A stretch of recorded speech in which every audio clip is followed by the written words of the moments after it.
ছেলে চৌধুরী, তুমি তো জানো কোনটা সত্যি। নিজেকে ভুল করেও ঝোড়া পেল না। দেখলে তো কোনো অধিকার, কোনো ক্ষমতা কিচ্ছু নেই তোমার, কিচ্ছু নেই। She is my wife. ছেলেকে আমি বিয়ে করেছি অনেকদিন আগে। মিথ্যে, মিথ্যে, মিথ্যে, সব মিথ্যে, সব মিথ্যে।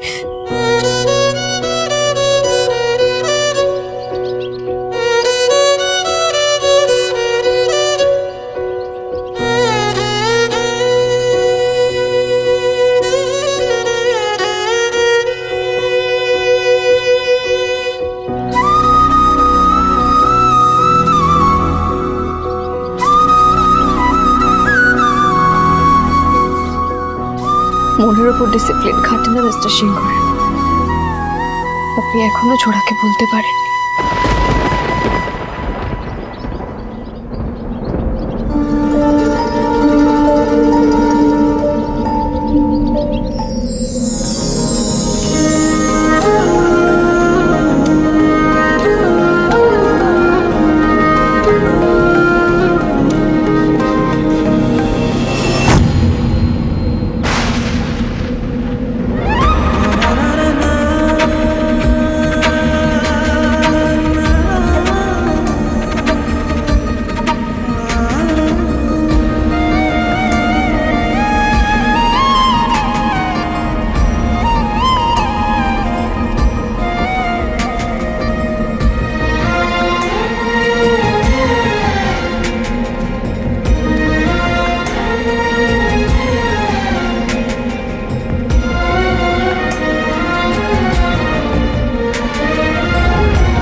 প্লিজ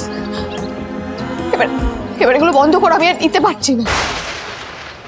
সিংহ রায়কে নিয়ে ড্রিম দেখানোটা এবার বন্ধ করো। তোমার সরে যাওয়া উচিত, এখান থেকে চলে যাওয়াটাই হবে এখন আমার উচিত কাজ। সরে যাবো। কেন বলো তো কৃষ, কেন পাটা বারবার আটকে যাচ্ছে? এই বাড়ির মায়ায়, সবার ভালোবাসায়, কিন্তু না কৃষ, এবার আমাকে চলে যেতে হবে।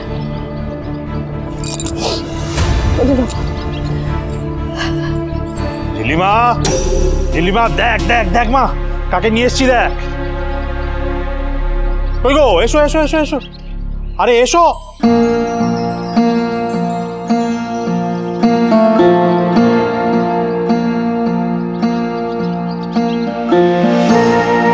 বড়মা, তুমি এতদিন পরে কেমন আছিস ঝিল্লিমা? তোর জেঠু আমাকে সব কথা বলেছে, সব। আমি জানি এই কদিনে তোর উপর দিয়ে কি ঝড় বয়ে গিয়েছে, সবটা জানি আমি। জেনে আর কি হবে? চলে গেছিলে তো, আমাকে ভুলে, আমাদের সবাইকে ভুলে চলে গেছিলে। এখন আর এসব বলে কি লাভ বড়মা? বকে দে তো ঝিল্লিমা, খুব বকে দে। কতবার বলেছি অনেক হয়েছে, আবার বাড়ি চলো, কোনো কথা শোনে না জানিস তো ঝিল্লিমা। ভালো করে বকে দে, বকে দে। বড়মা, বড়মা কেমন আছো? ওরে বাবা, ওরে বাবা। আচ্ছা ঠিক আছে ঠিক আছে, হয়ে গেছে হয়ে গেছে। বলছি বড়মা শোনো না, শোনো বলছি, শীতকাল পড়ে গেছে, তুমিও চলে এসছো, এবার কিন্তু আমলকির আচারটা আমার চাই। তুমি আগে আমার কথা শোনো, আমি কিন্তু আজকেই কচু বাটাটা খাবো। হ্যাঁ প্লিজ প্লিজ, না তুমি আমার কথা শোনো, তুমি আমার মাথায় ভালো করে তেল মালিশ করে দেবে তো? এই তুই চুপ কর তো, বলছি অনেকদিন কিন্তু গুড়ের পিঠা খাইনি। আরে হোগা হোগা, আমি যখন এসে পড়েছি তখন সব হোগা। আরে বাবা, বড় বৌদি, এই সরে যা সরে যা। ওরে বাবা, কতদিন পরে কেমন আছো তুমি? হ্যাঁ, বাড়ি আলো হয়ে উঠলো। বড় বৌদি, বাড়ি ফেরার সময় পেলে তাহলে? তুমি ফিরবই না ভাবা থাক, ওই গুরুদেবের আশ্রমে গুরুদেবের সেবার জন্য থাকছিলাম, বেশ শান্তিতে ছিলাম। কিন্তু গুরুজি বললেন সংসার ছাড়ার সময় এখনো হয়নি, তাই ফিরে আসতে হলো। তোমার দাদার মুখে কিন্তু আমি সব কথাই শুনেছি। ঠাকুর মায়ের আসার সময় হলো, আরেকজন এলেন ঝিল্লিকে নিয়ে মাতামাতি করার জন্য। রানাস, তুমি কেন এভাবে কথা বলছো? কত হলেও উনি তো আমার মাদার ইন লস না। আর ছাড়ো ছাড়ো, এই কি হলো তো? শরীর খারাপ করছে? মানে এরকম দেখার অভ্যেস নেই তো, কিরকম একটা বদহজম হয়ে গেছে। অ্যান্টাসিড হবে? ঋতুদা, অতিভক্তি কিন্তু চোরের লক্ষণ। কি হচ্ছে নাকি? থামো। হ্যাঁ, আসলে আমার না খুব ইচ্ছে ছিল যে আপনি আমাকে বউ হিসেবে এই বাড়িতে বরণ করবেন, কিন্তু কি করব বলুন, তখন তো আর আপনি ছিলেন না। আসলে কি বলো তো, যার বরণ দেখে যাওয়ার কথা ছিল সেটা আমি দেখে গিয়েছি। আমার ঝিল্লিমা। সেই বরণটা না দেখলেই বোধহয় তেঁতুল পাতার জন্য মঙ্গল হতো না বড় বৌদি। এত কিছুর পরও তুমি বদলাবে না বলো ঠাকুরজি? কেন কেন বদলাবে? বদলাবে কেন? আমাদের না ওই তোমার মতো ওই মাথায় ঝিল্লি ঝিল্লি ঝিল্লি ঝিল্লি করার মতন কিছু হয়নি, বুঝলে? এখন ঝিল্লি ঝিল্লি করে যাচ্ছ। আর খেয়ালি যে এত ভালোবাসা দেখালো সেটা তোমার চোখে পড়লো না। ভাইয়াজির মেয়ে হয়ে তোমার পায়ে পড়লো, এত সম্মান দেখালো, আর তুমি সারাক্ষণ ঝিল্লি ঝিল্লি। আসলে কেন বলতো, ঠিক ভুল বিচারটা আমি এখনো করতে জানি। হ্যাঁ, তুই জানিস না। থাক না বড় মা, তুমি জানো তো বড় জাহাজ আর আমার মধ্যে কিন্তু কেমিস্ট্রিটা একদম দারুণ। আমরা তো একে অপরকে চোখে হারাই একেবারে। এই হচ্ছে বড় জাহাজ পুতুল আর আমি হচ্ছে ছোট জাহাজ পুতুল। কি বড় জাহাজ না ঝিল্লি, এসব যে তোর মন রাখা কথা সে আমি খুব ভালো জানি। আমি জানি এই মেয়েটা তোকে কিভাবে উত্তক্ত করেছে। না হলে দেখে এদিকে আয়। এই মুখটা এরকম সাত সকালে শুকনো হয়ে থাকে, চোখ দুটো ফোলা ফোলা। বাবা বড় মা, তুমি এসব ছাড়ো, এগুলো সব আমি সামলে নেব।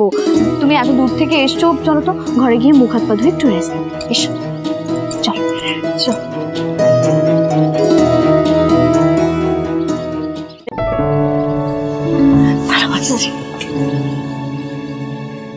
আমার দুশ্চিন্তার কথা তোমায় কি করে বলি বড় মা, আর এটাই বা কি করে জানাই যে আর কিছুদিন পর হয়তো তোমাদের সবার ছায়া থেকে আমায় দূরে সরে যেতে হবে, যাতে মিস্টার সিংহ রায় ছোড়া ম্যাডামকে নিয়ে হ্যাপি থাকতে পারে। আয় এখানে রাখ ব্যাগগুলো।